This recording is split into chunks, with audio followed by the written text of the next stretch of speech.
Hello students, I welcome you all for today's class. Today's topic is The Rape of the Lock by Alexander Pope.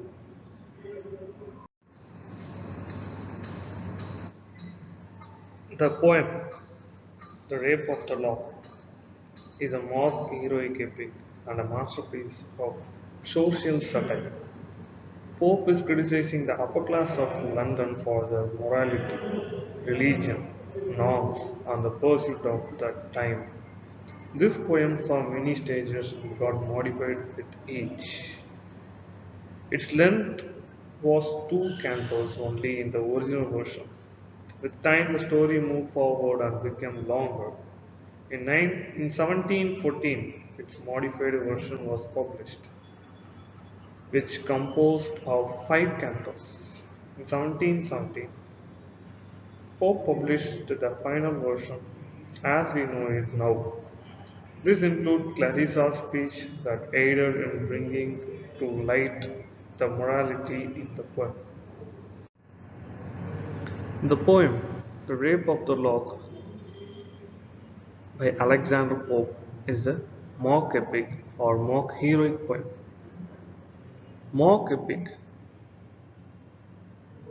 which means it draws from the parodies traditional Roman or Greek epics such as the Iliad by Homer or the Aeneid by Virgil.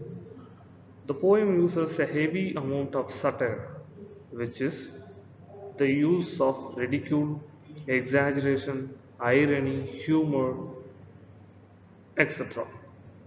To criticize, to mock, or expose the vices and the problem of people or society in general. Alexander Pope, The Rape of the Lock, in particular, satirizes both the obsession with physical appearance and trivial matters by the people of 18th century England. The title of the poem tells exactly what happens in the poem. Belinda, one of the main characters, has one of her locks of hair stolen by the Baron. In the context of the story, the word rape draws its definition from the Latin root of the word rapio, which means to snatch or to seize. In the 18th century, however, rape could still mean sexual assault, which Pope was aware of and used it to exaggerate the event in order to ridicule the people involved.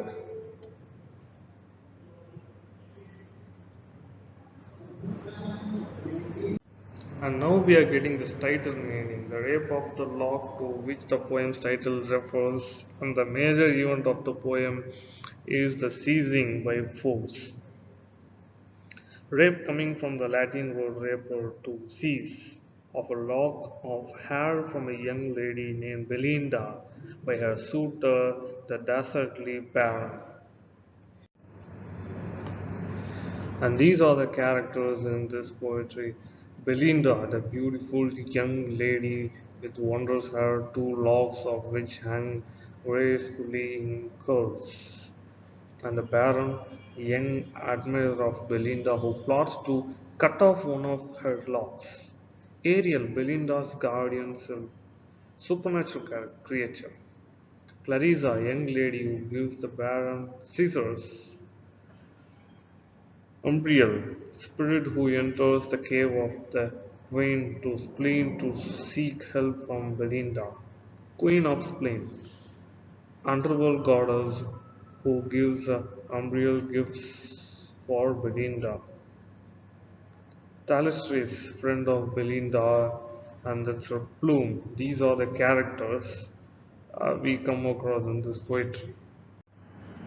And the setting of this poetry is time around 1713 to 1714 at the place dressing and drawing room of London and Hampton Court, one of the residents of the King or Queens of England.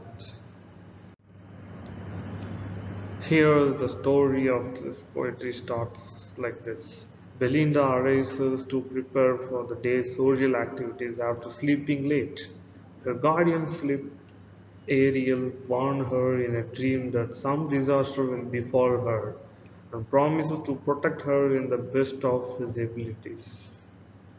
Belinda takes little notice of this oracle, however, after an elaborate ritual of dressing and primping, she travels on the Thames River to Hampton Court Place, an ancient royal residence outside of London, where a group of wealthy young solicitors are gathered for a party.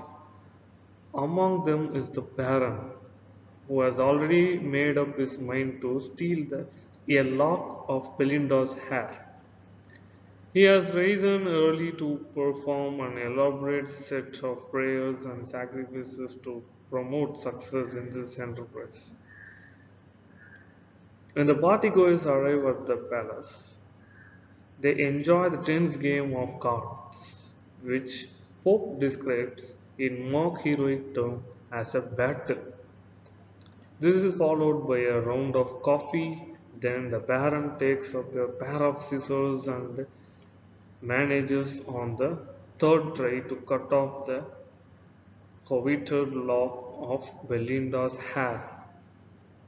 Belinda is furious. Umbriel, a mischievous Norman, journey down to the cave of spleen to procure a sack of sight and a flask of tears, which he then bestows to the heroine to fan the flames of her hair, who had aided the Baron in his crime, now urges Belinda to give up her anger in favor of good humor and good sense, moral qualities which will outlast her vanities.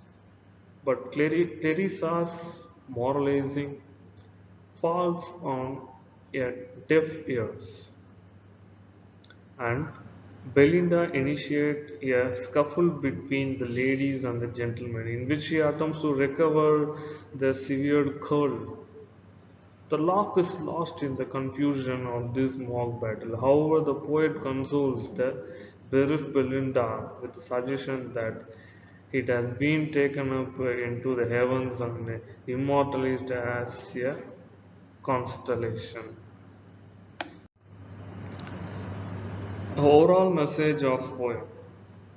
Central theme of the rape of the lock is the fuss high society makes over trifling matters such as breaches of decor. Other themes include human vanity and the importance of being able to laugh at life's setbacks. Students, here we have a discussion question. Pope based the rape of the lock on an actual incident. What contemporary incident might inspire a mock epic? With this question, I conclude this lesson. Thank you.